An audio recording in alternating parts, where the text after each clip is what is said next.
All right.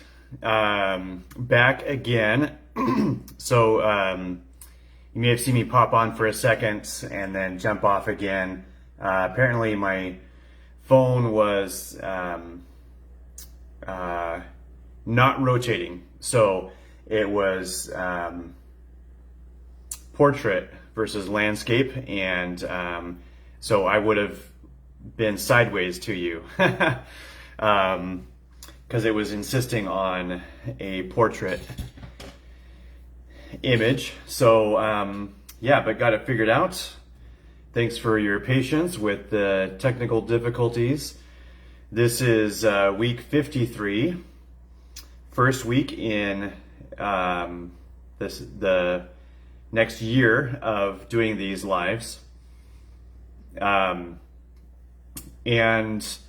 I've named this live Slow is Smooth and Smooth is Fast. And I don't know if you saw the movie. I think it was a Sniper or Marine or one of those ex-military movies where the guy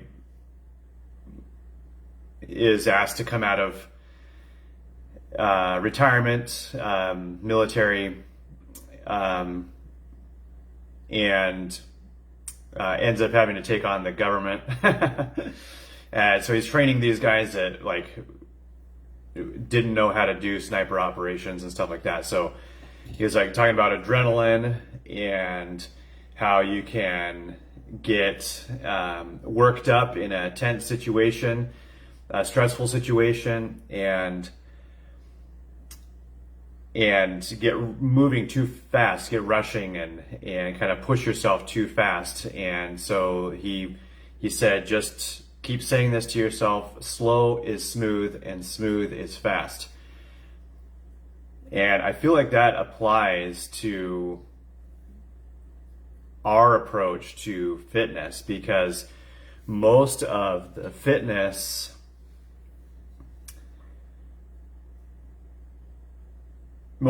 industry, most of the fitness programming, most of the fitness marketing is all about getting fast results. And generally, that's not a sustainable way to transform your body or your life or to establish new habits and patterns. Hey, Lori, glad you're here. Thanks for joining us.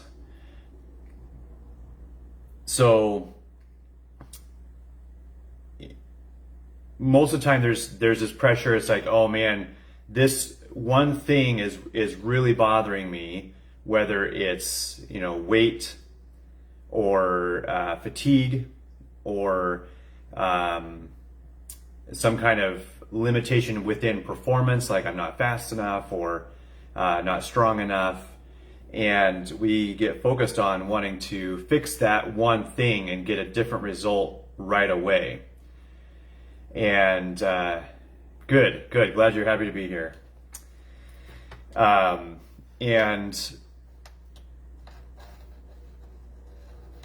yet at the same time, we can forget to tune into our body and honor what it actually needs.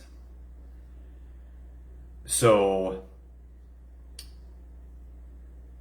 it feels like we're delaying the reaching of the ultimate goal, or whatever we feel like is the ultimate goal, even more by kind of sidetracking to self-care, by taking care of our emotional needs or our physical needs.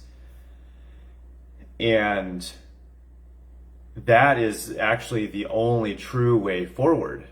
Because otherwise you're gonna have a big setback to work out later on.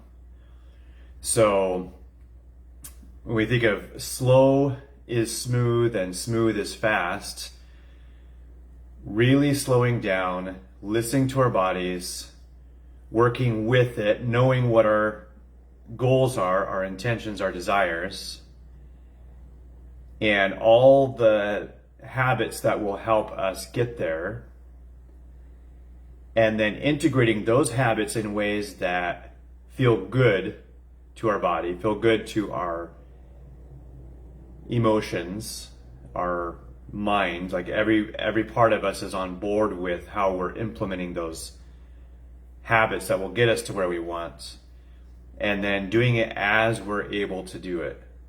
So if we know that drinking more water, taking deep breaths, getting enough protein, the balanced, the optimal amino acid balance in our diet, moving, lifting heavy things, getting good rest,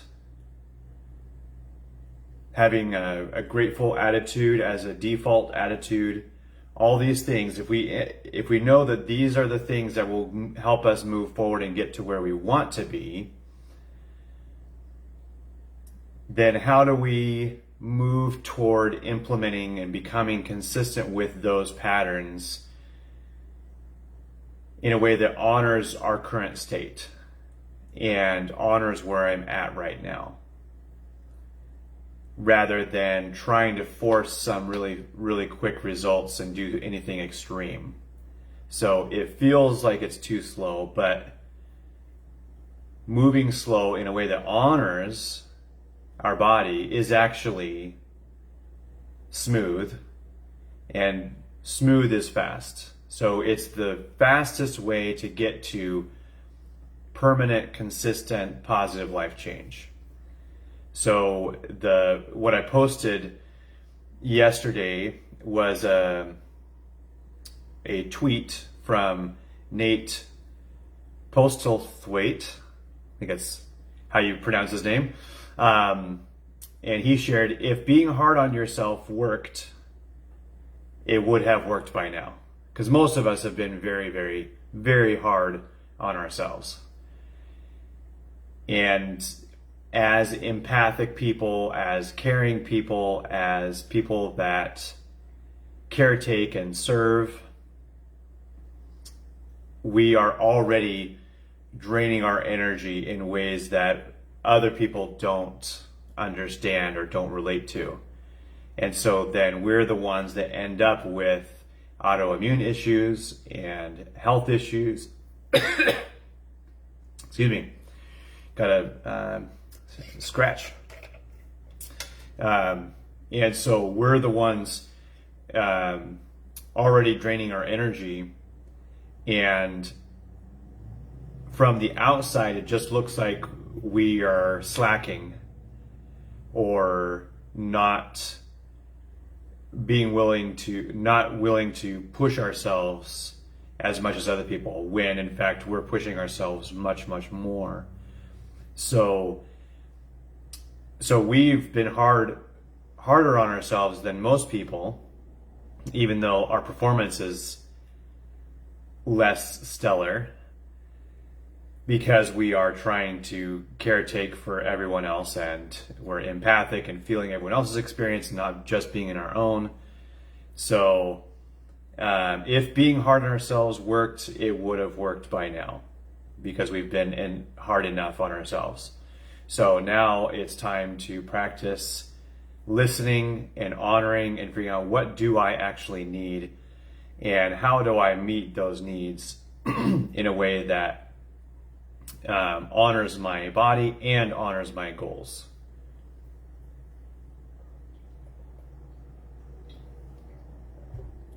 What I said with it yesterday, with that quote, this I think is the hardest yet most fundamental aspect of the intuitive approach to fitness and positive life change. Do you struggle with having grace and compassion on yourself, with allowing yourself to keep things as simple as your body is asking for? Where is this the most challenging? What has worked, and what are you proud of yourself for? For me, over the last 19 years of being consistent with strength training, in the beginning it was very, very simple. As you guys know, if you've been working the foundational strength module, you know that like I kept it super simple, splitting the body 14 ways and one muscle group a day and not getting through the whole body until 2 weeks. And that feels too small logically most of the time, and yet it was where I was at, and it was the key to my getting stronger initially. And so then I was able to slowly make it more intense until I'm doing multiple sets for multiple muscle groups and multiple exercises and massive hour-long workouts. But still, there are days and seasons where I have to slow down and do something simple. Like today, last couple days, just kind of feeling off a little bit, no specific symptoms of anything, just can tell I don't have the energy that I normally do. So today for my workout, I just jogged on the trampoline, the little rebounder that I have in my living room, and at 5 different times I stopped and did some deep squat jumps till I felt a burning in my quads, and then I went back to jogging and just kept it super simple, no equipment other than the rebounder, and just jogging in by without shoes on, bare feet, and it was easy. Didn't have to think too much about it. Just like, I want to work my legs a little bit. I don't want to do anything complicated, and nothing fancy. Just kind of do some squat jumps and then jog. So that felt good and balanced today, where I was meeting my goal to get a workout, feel a little bit of a burn in my muscles, but not do anything overextensive, kind of reserve some of my energy for the rest of the day. So I'm not, just because I can do complicated workouts doesn't mean I always do that. So I'm still adjusting, still listening to my body, still honoring it, and yeah, just keeping that as the priority, listening to my body. So Lori, you responded with saying, once I broke my ankle, it was pretty much impossible to be hard on myself anymore. It still hurts a bit to this day if I do too much. Yeah, there's nothing like that kind of reminder to, let you know when you've pushed yourself too much. So I'm comfortable following my body's lead most of the time, and I can walk much further now than I could this time last year. Fantastic, that's awesome. I intend to keep making tiny, manageable improvements this spring and have a lot of curiosity about how much I can actually do.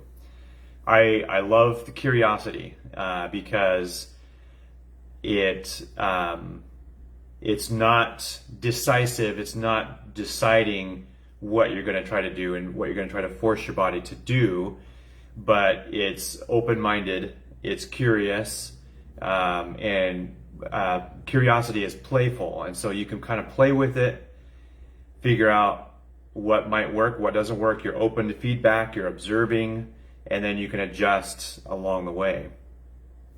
I'm proud of myself for going out for walks, even on days I think I just don't have that much energy. Yes, awesome. And if you're balancing it right, then you sometimes will get energy from going on the walk. If you're not doing it to the point of exhaustion and fatigue. So that is great.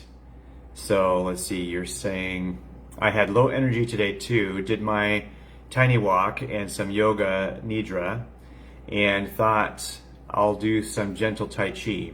I think it's the new moon. Yeah, right. So the new moon does stir up the energies a lot, and I love that you were aware of your low energy, but you still did a tiny walk. You did some yoga, and then some tai chi. So fantastic. That's great. Good job for doing all of that and being in tune with your body, and yet also in tune with your goals and your big picture intentions. So good job. That's great. So then Naughty says, proud of allowing myself to be a work in progress and keep self-judgment at bay. Yes.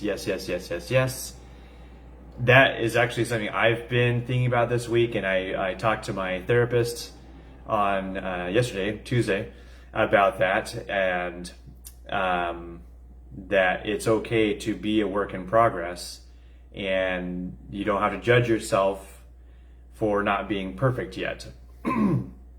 So she goes on to say, sometimes a critical voice will pop up here and there that challenges me, but for the most part, being gentle with myself is becoming second nature. That's beautiful. Even if the times are calling for more discipline, I remind myself to keep it light and gentle. My dream body starts in my mind. Yes, the rest will follow. Yeah, that's so good. So a couple of good nuggets in there. Even if the times are calling for more discipline, I remind myself to keep it light and gentle. Yeah. So many of us have experienced the really harsh, strict, extreme approach to discipline. And I think we can all acknowledge that there are times when we need to do something that we don't want to do, or be more consistent when we don't necessarily feel like it. And that is completely understandable. But at the same time, we can keep it light and we can keep it gentle, like Naughty says.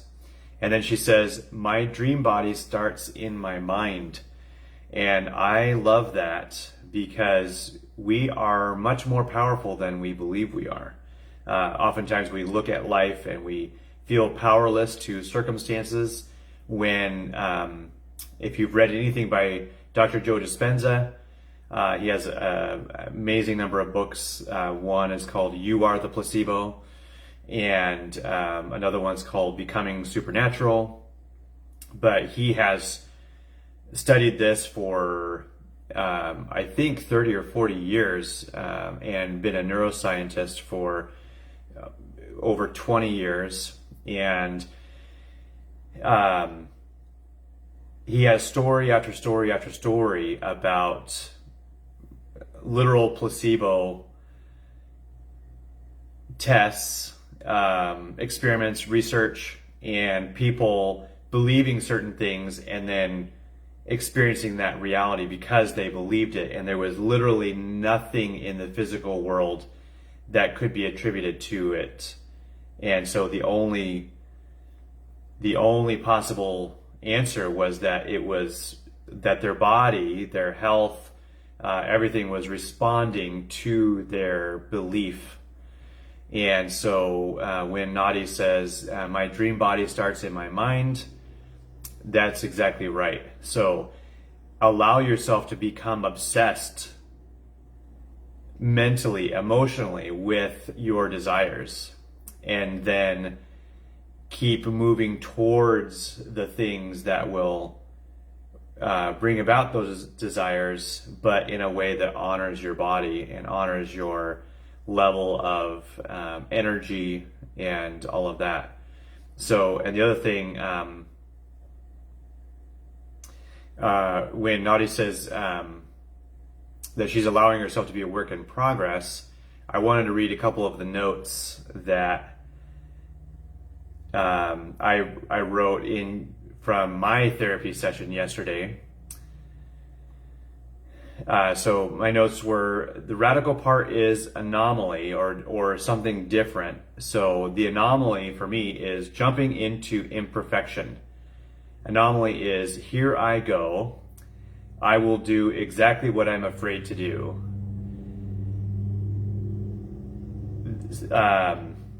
So my perfectionism tells me that I need to be totally ready, totally prepared, really skilled before I do things. And, that part of that's coming up with my writing. Like there's a big part of me that's really apprehensive about actually publishing the book that I'm working on, because I know it's not going to be perfect. And so the answer for me is to not try to be perfect, but to embrace my imperfection and just like, you know what? Ready or not, here I go. I'm going to do the next thing, the next thing, the next thing, and I'm going to get this book published. And so like that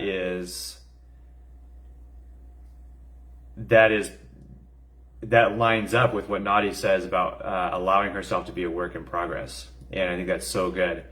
Another note from yesterday, wanting to be perfect assumes a critical audience. Let's face this critical audience. That critical audience has always been there, will always be there, but we don't necessarily have to give attention to it. I will carry on. Hey, Danielle. Thanks for joining us. Looks like Nadi's on too. Hey, Nadi. So I will not carry on accepting the critique and judgment of worthlessness. I will accept that the critics will always be there, and I will leave them behind as irrelevant. I don't care about the critics. I will play anyway. I will write anyway. There's a world of love and acceptance out there if I know where to look. So thank you, Nadi, for sharing all of that. Andy says, I definitely struggle with being hard on myself in the area of fitness. One change I've made that's been helpful to me is learning to talk to myself the way I would speak to a close friend. For example, instead of berating myself for sleeping late and only being able to squeeze in a short 20-minute workout, I tell myself, hey, you got up and moved your body, you worked up a sweat, did something for you, and got a little stronger today. I would never talk down to a friend for not meeting her workout goal for the day. So I'm learning to stop talking to myself in such harsh ways. Yeah, that's really beautiful.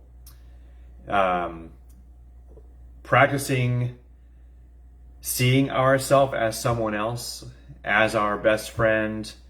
We naturally have so much compassion for someone else that could be in a very similar situation to us, but then it's hard at times to show that same compassion to us. So sometimes for me, I've recreated my exact situation for someone that I really do care about, and then think, okay, what would I say to them? How would I view them? How would I talk to them? And then I translate it back to myself, because it's too hard sometimes for me to just be that good friend to myself. So always a work in progress, but that's a great tip, Lee, and I'm glad that you are finding that helpful for yourself. So good job, and thank you for sharing. And then Danielle says, right now my life is so stressful, but it's necessary and expected for what I need to accomplish at this time. I haven't had the energy to go to the gym in about 3 weeks. I'm proud of myself for not panicking and knowing I'll get there soon and not letting life's road bumps get me too down on myself and my goals. Yes, that's very, very, very good. So important. We only have a limited amount of energy each day, and you could kind of see it as an analogy to some kind of physical ailment, whether you get sick or you break a bone or something and have to rest, and you feel wiped out. And it's not because you don't have energy, it's because all of that energy is going somewhere else. So either repairing the bone or strengthening your body again. And same thing when you have incredible mental, emotional stress happening in kind of more of the spirit soul world. And all of that takes your energy as well. So if you were to insist on working out, there may be a balance where a little bit could be beneficial, but with everything being as extreme as it is right now, it would be very easy to overdo it working out and deplete yourself of valuable energy that you need for everything that's going on. So good job taking care of yourself, good job listening to your body, and good job not panicking and trusting that you will get there again soon, because this is fitness and exercise and health have been a part of your life. It's not like it's just gonna, fall off and not be a habit again. It is part of your life, and your body will want to get back to it as soon as it has the energy for it. So good job listening to your body for that. So again, slow is smooth, smooth is fast. Slow down. Don't focus so much on the goal that you don't listen to your body. Actually listen to your body. Take care of it. Doing the caretaking, doing the investing of time and focus and energy is going to be, in the long run, the fastest way to permanent positive life change, or a trajectory, a momentum of positive life change. Not everything is permanent, but you can build a momentum. So that momentum is built up through consistently investing in the right direction. And sometimes that means laying a foundation first. So something else I was wanting to share today was diaphragmatic breathing. And some of you may have heard this before. Some of you may have known this for a long time. But I went and saw a chiropractor last week, and he explained it in a way that I hadn't heard it before. And it's really funny because I've whether it was the massage schooling and massage circles, or fitness training, and with my degree or certification, all those things, there's a lot of focus on breathing. And it's funny that it was never explained in this way, because I'm not sure that maybe other people understood it either. But they're always talking about using the diaphragm and breathing into your stomach, which meant, in the way I had previously understood it, moving the stomach in and out so that you're breathing all the way down past the chest. So the chest would be shallow, stomach is deeper. However, the way that this chiropractor explained it to me made a lot more sense. And so if you picture this cylinder, if this was a cylinder and there was a piston inside going up and down, this is the chest, this is the stomach, then as you breathe, and I'll just show my torso here, you actually tighten down the stomach, so lock it down, flex your abs, and then tighten down the chest, and then breathe in as hard as you can without moving any of these muscles. So breathe in, and that forces the diaphragm right here to expand, and then breathe out and breathe in, and you're trying to keep this locked down so the stomach is not moving in and out, the chest is not moving in and out as much as possible. And it's the diaphragm that's moving down and up each time. And so that, if you can keep the entire core tight, take some deep, deep breaths, that can actually adjust your spine sometimes, depending on what the situation is. But it's also really good right before you work out to do that about 10 times, so that it activates all those core muscles and gets them ready to stabilize you during the workout. And if the diaphragm is moving in and out, then that is the key. The diaphragm doesn't have to move in and out if everything else is moving in and out. So keeping everything locked down and creating this really solid, stiff cylinder is the key to activating the diaphragm fully. And then that is really good at soothing the nervous system, and then also like it was kind of crazy. This chiropractic doctor said he went into chiropractic school at 5'7.5", and he came out at 5'9", because of this method of breathing that he practiced the whole time that he was there. So, who knows? Maybe I'll get a little bit taller too, but at least it'll be good for retaining height. I know my dad, he always said he had been 5'10". Now I don't know that for sure, because I don't know if he ever was actually 5'10", but he's about 5'6" now. So I always wanted to be taller than him, and I never got to as tall as he said he was, but I am now taller than him because he shrunk. So like I'll have to tell him about this diaphragmatic breathing and see if what it feels like for him to do it, because he's actually hunched over, and it feels like he says he feels like he's doing a back bend when he tries to stand up straight. So like I've been observing all these things since I was a little kid, because I had such extreme poor health, and I don't want to be an old man sooner than I need to be. So I figure like when I'm 95 or 105, then I can maybe start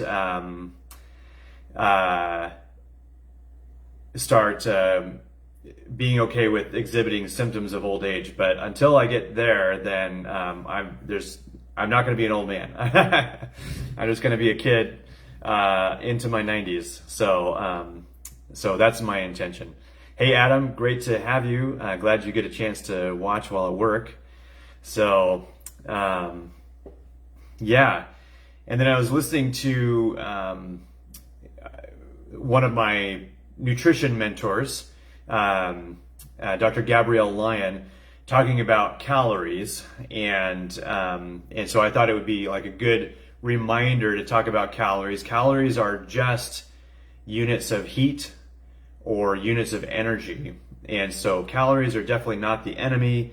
In the nutrition world, it's kind of become a thing that we're trying to fight against, or like reduce or avoid. And so that's how we've gotten to believe that 0-calorie drinks are okay, when the body doesn't have any idea what these chemicals are and doesn't have any use for them.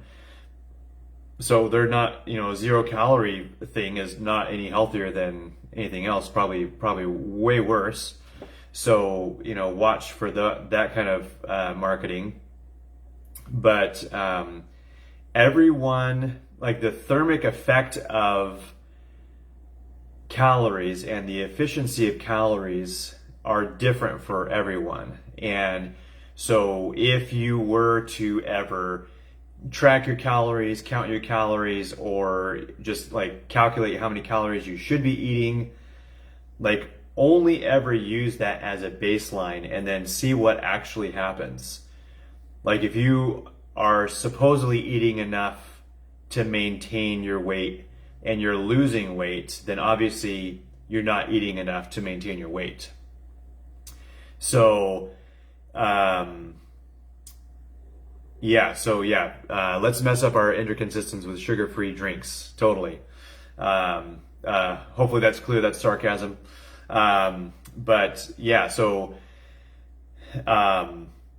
So like everyone is a little bit different. So some people are going to gain weight on 1,600 calories. Some people are going to lose weight on 1,800 calories.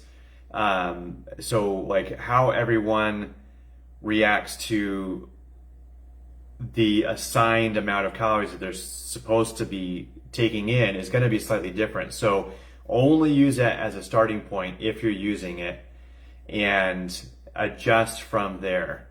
So just wanted to remind you of that. And if you want to talk specifics on your nutrition, don't hesitate to post in the group or send me a private message, and we'll get some ideas going for you in ways that can honor your body, honor your energy levels, honor your emotional needs, and honor the goals and intentions that you have for your body. So hope all of this helps. I hope you're having a great week, and looking forward to diving in deeper with all of you as needed. If you're watching the replay, then please do comment or post if you have any thoughts or questions. Love you guys a lot. Talk to you soon.